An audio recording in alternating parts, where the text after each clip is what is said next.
It's easy to consider that Vegeta's Super Saiyan transformation in Dragon Ball Z, which he achieves through a flashback, to be his biggest power-up.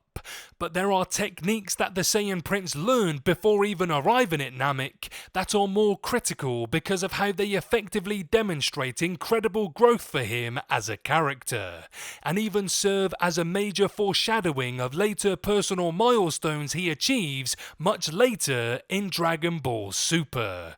Let me know in the comments if you know which Dragon Ball Z episode you think it is. But before Vegeta Gallic guns me into oblivion and smirks at my demise, I'd like to say hello guys and gals, I'm Nick, and welcome to Furthy's Feedback.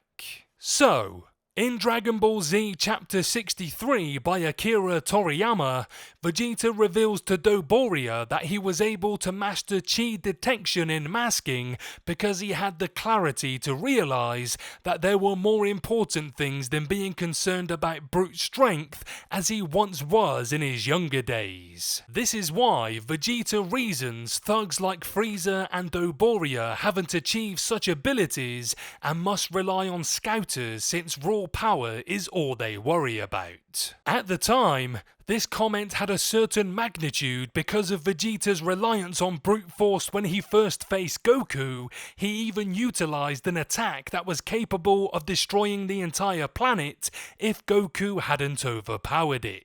But Vegeta's comments might come as a surprise to many because it seemingly conflicts with his later actions and obsessions. It's easy to think that Vegeta's comments to Dodoria was quietly retconned for the sake of the story, but there is an explanation.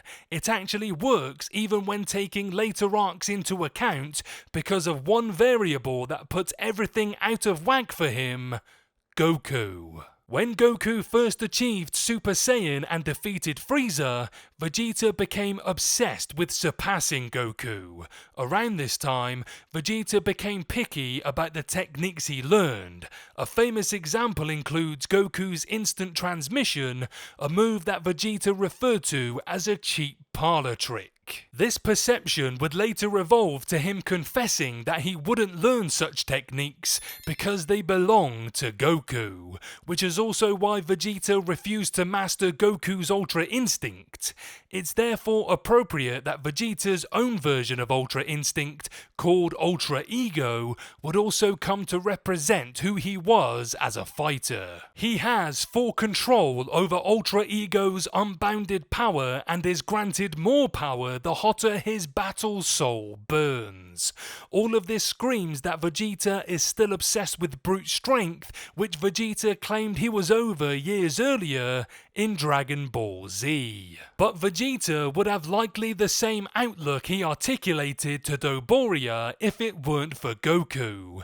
Once Vegeta gives up on his Saiyan pride in Dragon Ball Super, he not only learns his own parlor trick called Forced Spirit Fission, but he even masters instant transmission. In fact, Vegeta is now learning a move more like Ultra Instinct that requires letting one's body and spirit relax. That's not brute strength.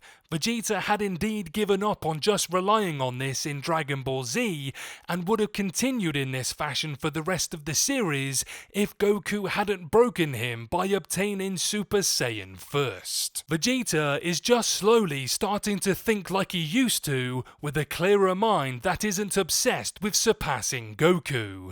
It's just ironic that Vegeta already made this incredible stride long ago in Dragon Ball Z.